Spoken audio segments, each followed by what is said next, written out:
इससे पहले हमारा जो वीडियो था उसमें आपने देखा था विलयन किसे कहते हैं। विलयन को आपने समझ लिया था, विलयन क्या होता है, किसे विलयन कहते हैं। अब इसके बाद बात करेंगे विलयन के प्रकार। तो यहां पर आपको याद रखना है विलयन को दो तरीके से वर्गीकृत किया जाता है। विलयन को दो तरह से वर्गीकृत करते हैं। इसका पहला जो वर्गीकरण है विलेय और विलायक की भौतिक अवस्था के आधार पर। विलेय और विलायक की भौतिक अवस्था के आधार पर विलयन मुख्यतः तीन प्रकार का होता है। याद रखना, मुख्यतः कितने प्रकार का होता है? तीन प्रकार का। ठीक, इसमें 2 पॉइंट आपको याद रखना है। मुख्यतः अगर बात की जाती है विलेय और विलायक की भौतिक अवस्था के आधार पर विलयन के मुख्यतः कितने प्रकार होते हैं, तब आपका आंसर क्या होगा? 3। और आपसे पूछा जाता है विलेय और विलायक की भौतिक अवस्था के आधार पर विलयन के कुल कितने प्रकार होते हैं, तो कुल बनते हैं 9 प्रकार। तो याद रखना है 3 प्रकार के अंदर ही कुल प्रकार की अगर अपन बात करें कुल कितने प्रकार होते हैं, तो कुल इसमें 9 प्रकार होते हैं। कुल 9 प्रकार का विलयन बनेगा। याद रखना, ये दोनों पॉइंट याद रखना है। यदि आपसे विलेय और विलायक की भौतिक अवस्था के आधार पर विलयन के प्रकार पूछे जाते हैं तो उसमें आपको कुल बताना है 3 प्रकार और कुल बताना है 9 प्रकार और मुख्यतः हो जाएंगे 3 प्रकार। देखिए मुख्यतः 3 प्रकार का होता है। वो 3 प्रकार कौन कौन से होते हैं, पहले मैं यहाँ पे नेम लिख देता हूं। पहला जो प्रकार है ठोस विलयन। पहला प्रकार कौन सा है? ठोस विलयन। दूसरा जो विलयन बनेगा द्रव्य विलयन, द्रव विलयन। और तीसरा जो प्रकार होगा गैसीय विलयन। तो इस तरह से आपको याद रखना है विलेय और विलायक की भौतिक अवस्था के आधार पर मुख्यतः विलयन के 3 प्रकार होते हैं। और कुल कितने प्रकार बनते हैं? 9। ये 9 प्रकार कौन कौन से होते हैं अब इनको देखेंगे हम। तो मैं यहां पर एक टेबल में आपको बना के बताऊंगा। देखिए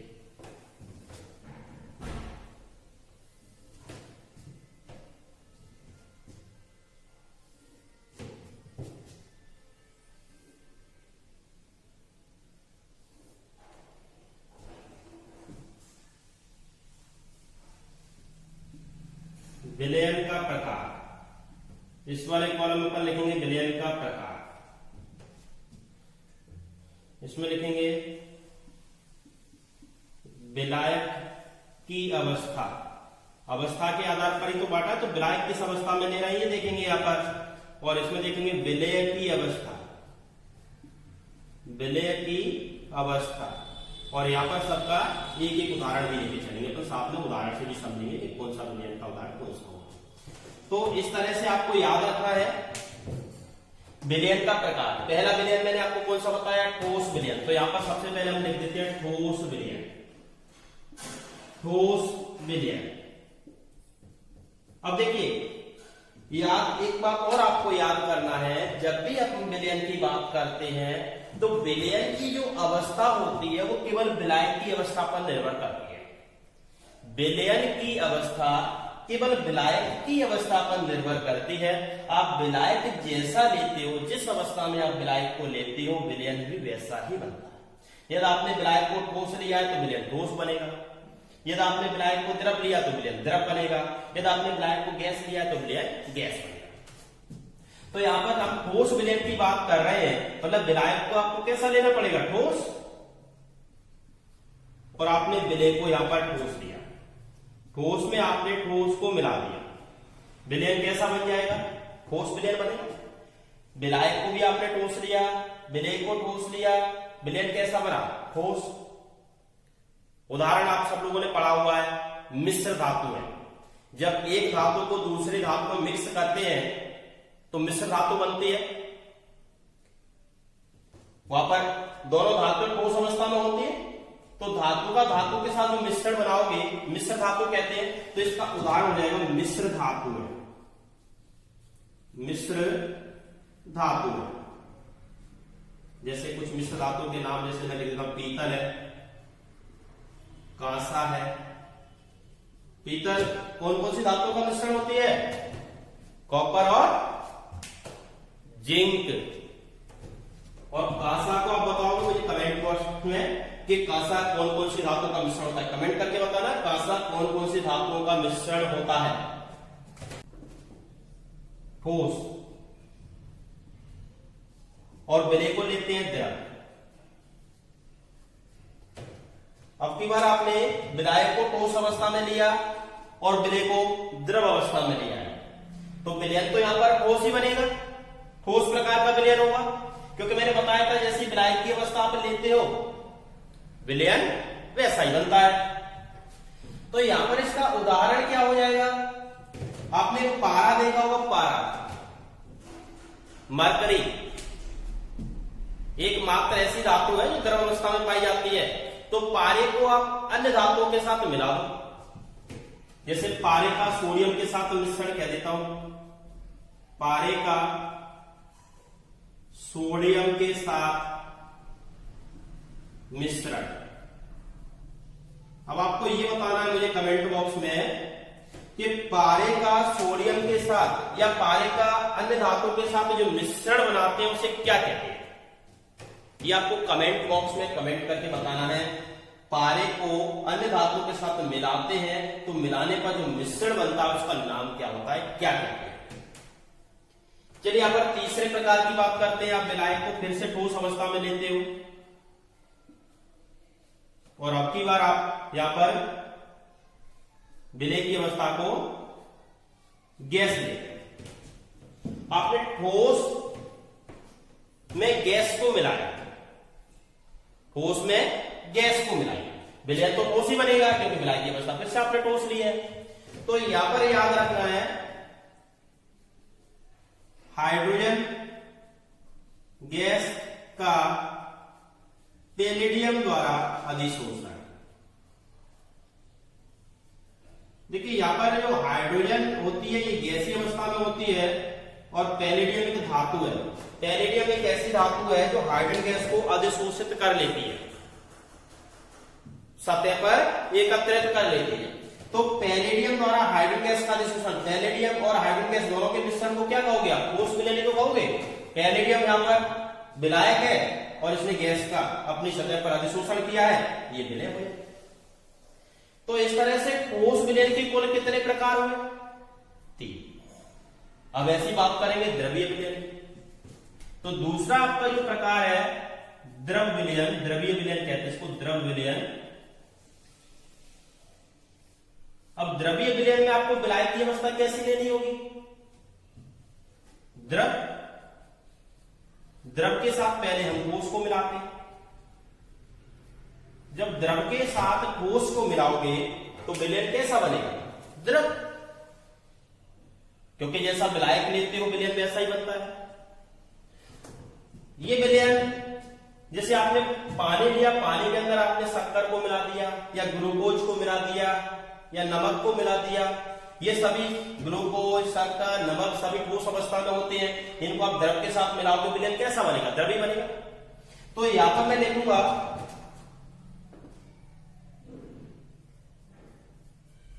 नमक का जलीय विलयन। देखिए मैं यहां पर हमने एक एक एग्जांपल लिख रहा हूं, इसके अलावा आप नमक की जलीय विलयन के अलावा यहां पर शक्कर का जलीय विलयन लिख सकते हो, ग्लूकोज का जलीय विलयन लिख सकते हो। आपको समझ में आ जाना चाहिए। आपने ठोस को मिलाया है किसमें, द्रव में, और ठोस को जब द्रव में मिलाते हैं तो विलयन कैसा बनेगा, द्रव विलयन। फिर से मैं द्रव के साथ द्रव को मिला, द्रव के साथ द्रव, तो द्रव के साथ द्रव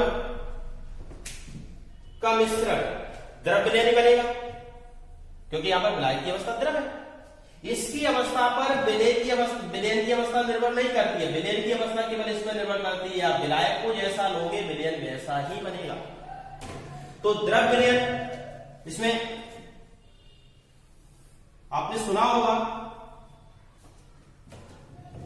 दारू जब पीते हैं तो उसमें पानी मिला करके पीते हैं। दारू जो होती है द्रव अवस्था में होती है, उसमें पानी जो होता है वो भी द्रव अवस्था में होता है, दोनों को मिला दिया द्रव्य विलयन तो बनता है। तो यहां पर दारू के अंदर क्या होता है, एल्कोहल, उसे एल्कोहल ही कहते हैं ज्यादा। तो एल्कोहल में जल का विलयन करेंगे, क्या करेंगे, एल्कोहल का जलीय विलयन, एल्कोहल का जलीय विलयन, द्रव का द्रव में विलयन हो गया, एल्कोहल का जलीय। तीसरा, द्रव और द्रव के साथ अगर गैस को मिला देंगे, द्रव के साथ गैस को मिलाया, विलयन कैसा बनेगा? द्रव। देखिए द्रव और गैस, जैसे पानी के अंदर कुछ गैसें घुली रहती हैं, ऑक्सीजन वगैरह कुछ गैसें रहती हैं, तो यहां पर मैं कह सकता हूं जल में O2 का मिश्रण, जल में ऑक्सीजन गैस का मिश्रण, जल के साथ ऑक्सीजन गैस का जो मिश्रण होगा वो क्या होगा? द्रव का गैस में मिश्रण। तो इस तरह से द्रव्य विलयन के कुल कितने प्रकार हो गए? 3। इसी तरह मार्क करेंगे गैसीय विलयन, तो यहां पर गैसीय विलयन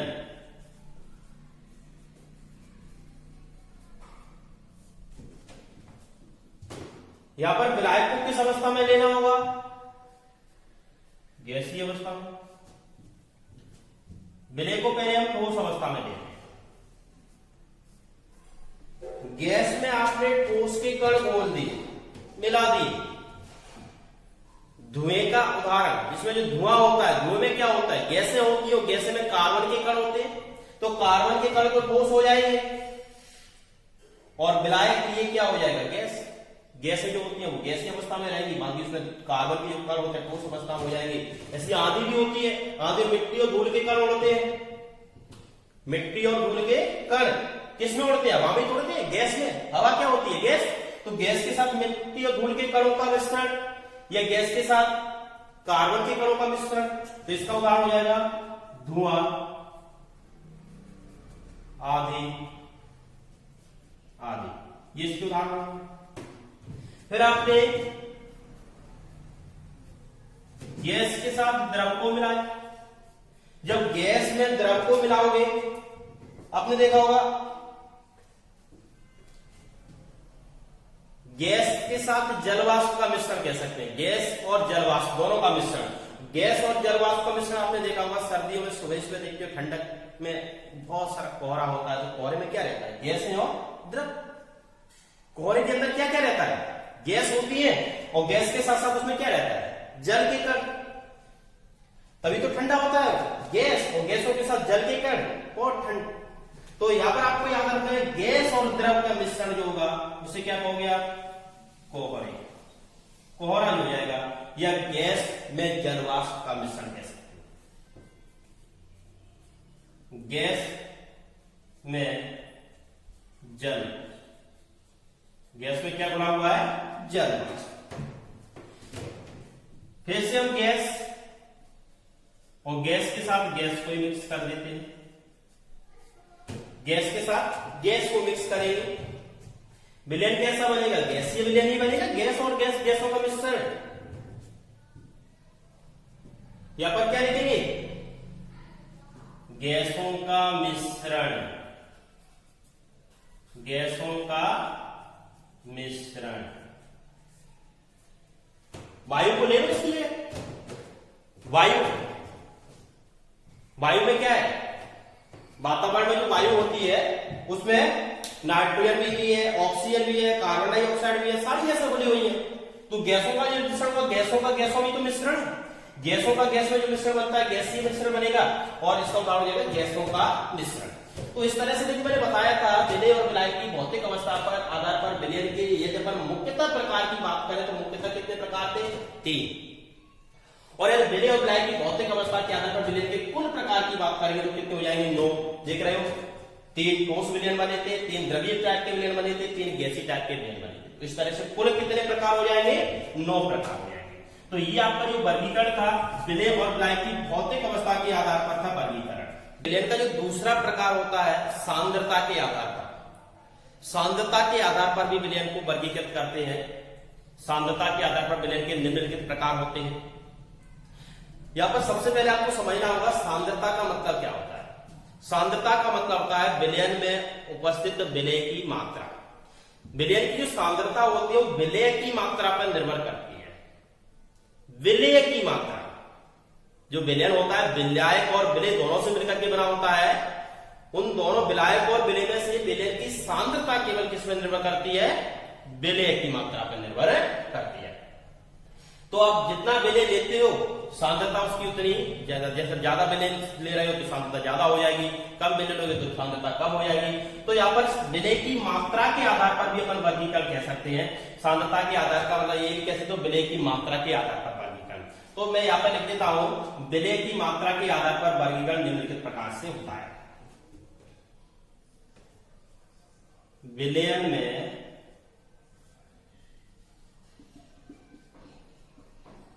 विलय की मात्रा के आधार पर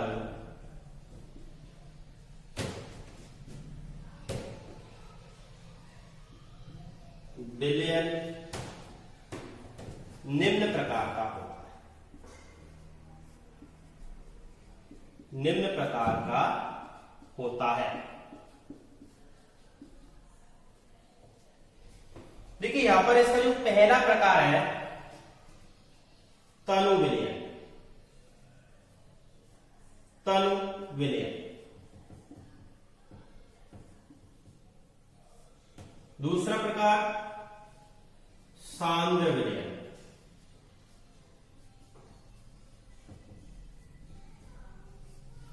तीसरा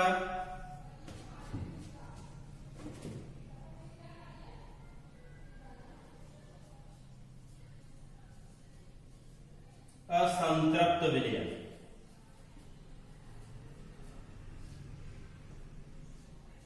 चौथा संतृप्त विलयन।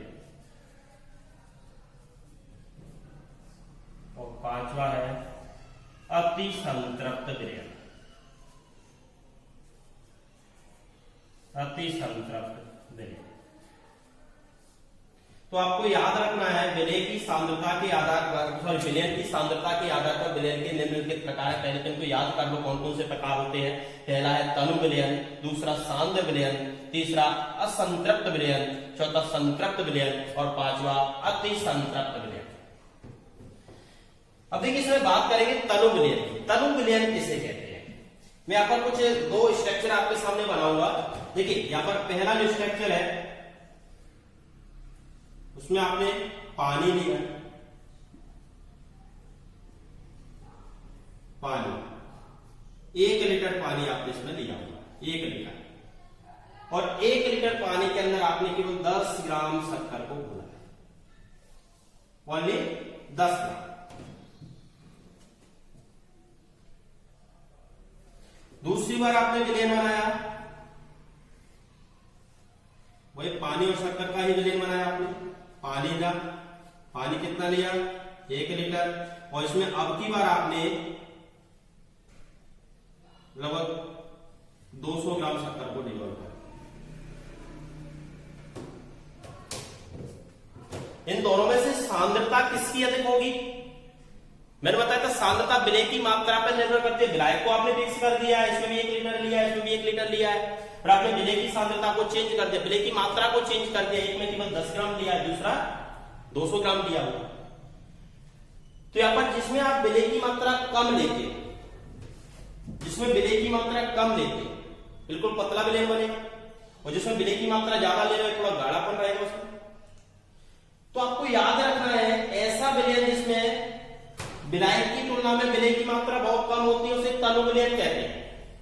परिभाषा याद करो, ऐसा विलयन जिसमें विलायक की तुलना में विलय की मात्रा बहुत कम होती है। लिख देता हूं मैं यहां पर, ऐसा विलयन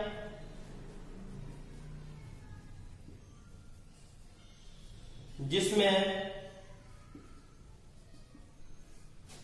विलय की मात्रा बहुत कम होती है। विलय की मात्रा बहुत कम होती है।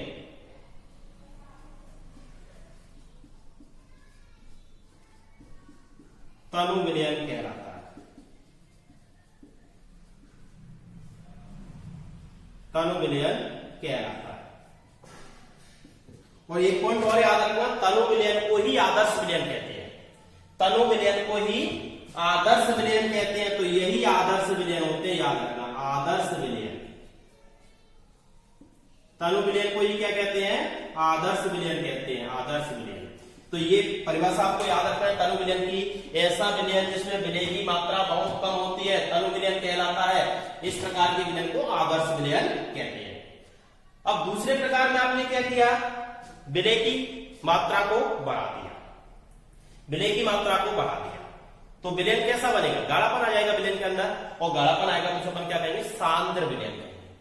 तो ऐसा विलयन जिसमें विलय की मात्रा अधिक होती है, बहुत अधिक होती है, जितना हमें नहीं डालना चाहिए उससे भी ज्यादा डाल दिया हमने। हमें जरूरत कितनी की होती है मीठा पानी बनाने के लिए? बहुत कम। आदर्श विलयन जनरली जो विलयन बनाते हैं, जनरली जो विलयन बनाते हैं आदर्श विलयन, उसमें अपन कितनी शक्कर डालते हैं? बहुत कम। तनु विलयन हो गया। यदि आप उसमें सांद्रता को बढ़ा के डाल रहे हैं, विलय की सांद्रता को बढ़ा के डाल रहे हैं, कैसा विलयन बनेगा? सांद्र विलयन। सांद्रता को बढ़ा दिया है, 200 ग्राम तक कर दिया, और भी बढ़ा सकते हो। जब तक घुलती आ रही तब तक आप बढ़ाते जाओ, सांद्र विलयन। जितनी मात्रा डालोगे सांद्र विलयन। तो सांद्र विलयन का मतलब है ऐसा विलयन, ऐसा विलयन जिसमें विलय की मात्रा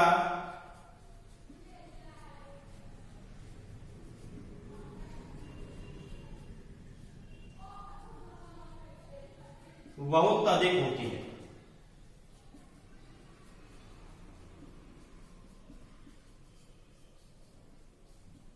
सांद्र विलयन,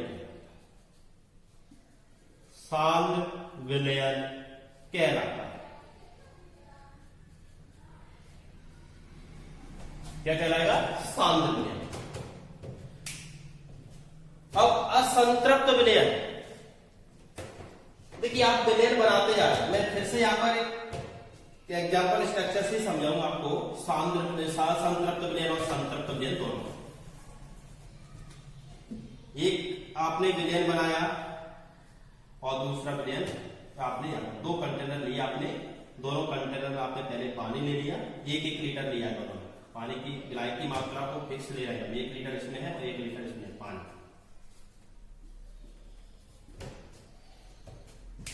देखिए आपने क्या किया, 1 लीटर पानी लिया, आप इसमें शक्कर घोलते जा रहे हैं, शक्कर घोल रहे हैं। पहले आपने मान लो 10 ग्राम डाली, शक्कर घुल गई। फिर आपने 20 ग्राम डाली, शक्कर घुल गई। फिर आपने 10 ग्राम और डाल दिया, फिर घुल गई, और डाली, घुल गई। डालते गए, घुलती गई, शक्कर आप डालते गए, शक्कर घुलती गई। एक स्थिति ऐसी आई कि आप उसमें शक्कर को घोलना बंद कर दोगे, क्योंकि पानी के अंदर शक्कर घुलना बंद हो जाएगी, तो आप घोल नहीं पाओगे। तो इसमें आपको याद रखना है, जब तक पानी के अंदर आप शक्कर को मिलाते जा रहे थे और शक्कर घुलती जा रही थी, तब तक वो विलयन था असंतृप्त विलयन। मतलब जैसे मान लिया आपने इसके अंदर 100 ग्राम शक्कर को घोल दिया, 100 ग्राम शक्कर को घोला, और इसमें और शक्कर घोलोगे तो घुल जाएगी, लेकिन आपने भी घोली नहीं। मान 100 ग्राम शक्कर आपने घोल दी, घोलने के बाद इसमें आप और भी घोल सकते हो। जब तक अपन पानी के अंदर शक्कर को घोल सकते हैं, या ये कह सकते हैं जब तक विलय की और अधिक मात्रा घोली जा सकती है विलयन में, जब तक विलय की मात्रा अपन विलयन में घोल सकते हैं, तब तक उस विलयन को क्या कहेंगे? असंतृप्त विलयन कहेंगे। और जैसे ही घुलना बंद हो जाएगी, विलयन कैसा हो जाएगा? संतृप्त हो जाएगा। तो ये दोनों परिभाषाएं भी मैं यहां पे लिखूंगा, देखो। ऐसा विलयन जिसमें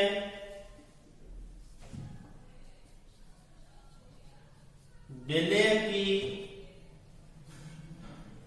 और अधिक मात्रा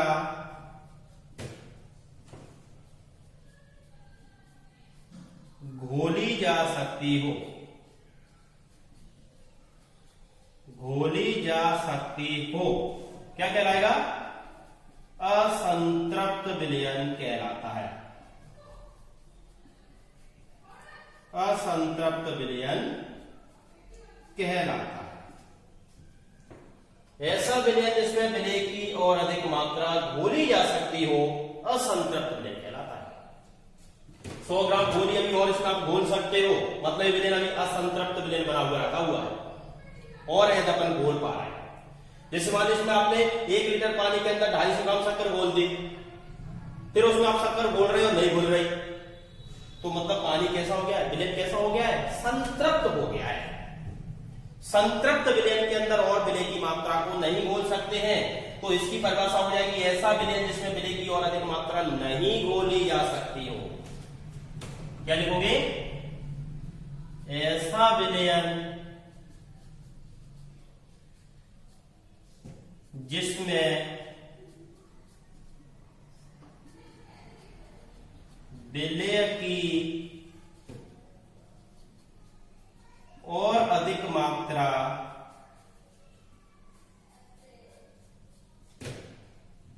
नहीं घोली जा सकती हो,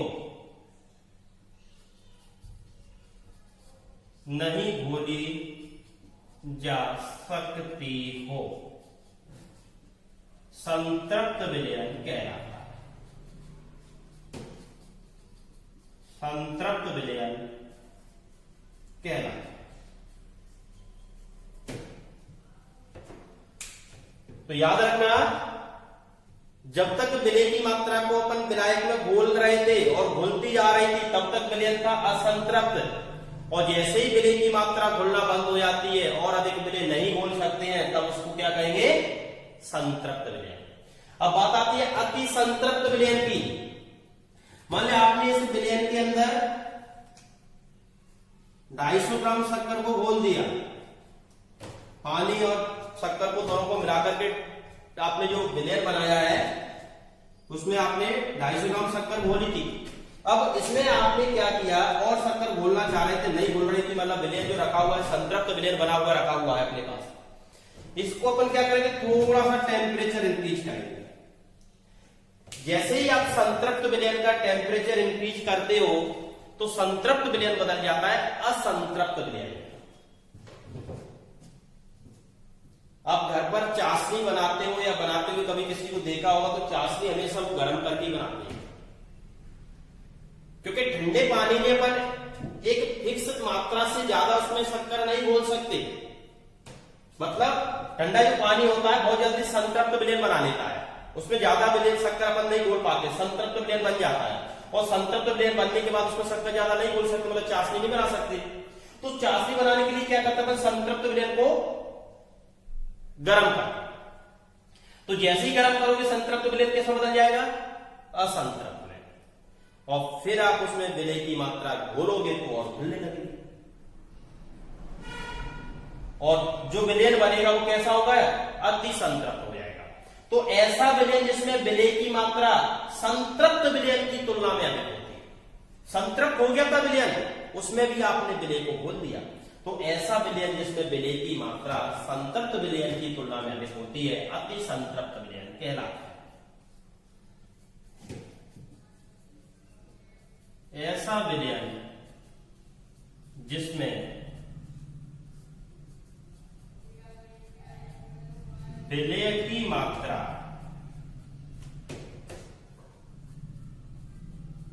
संतृप्त विलयन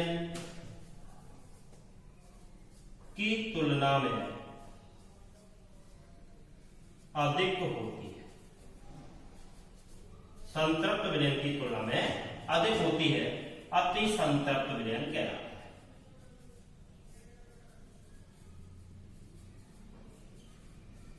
अति संतृप्त विलयन कहलाता है। तो ये परिभाषा आप सब याद करोगे। सांद्रता के आधार पर विलयन के मैंने आपको जो प्रकार बताए हैं, पहला प्रकार था तनु विलयन, सांद्र विलयन, असंतृप्त विलयन, संतृप्त विलयन और अति संतृप्त विलयन। देखिए तनु विलयन ऐसा विलयन जिसमें विलय की मात्रा बहुत कम होती है, तनु विलयन, इस प्रकार के विलयन को आदर्श विलयन कहते हैं। सांद्र विलयन ऐसा विलयन जिसमें विलय की मात्रा बहुत अधिक होती है, सांद्र विलयन कहलाता है। असंतृप्त विलयन ऐसा विलयन जिसमें विलय की और अधिक मात्रा घोली जा सकती है, असंतृप्त विलयन कहलाता है। और संतृप्त विलयन ऐसा विलयन जिसमें विलय की और अधिक मात्रा नहीं घोली जा सकती हो, संतृप्त विलयन कहलाता है। और एक ऐसा विलयन जिसमें संतृप्त विलयन की तुलना में भी अपन विलय की और अधिक विलय की ज्यादा मात्रा घोल देते हैं, तो उसको क्या कहते हैं, अति संतृप्त विलयन कहते हैं। संतृप्त विलयन में आपको याद रखना है विलायक और विलय दोनों साम्य अवस्था में होते हैं। विलायक और विलय दोनों साम्य अवस्था में किस विलयन में होते हैं, तो आपको याद रखना है संतृप्त विलयन में होते हैं। संतृप्त विलयन में विलायक और विलय दोनों साम्य अवस्था में होते हैं। इस तरह से सांद्रता के आधार पर विलयन का वर्गीकरण कंप्लीट होता है।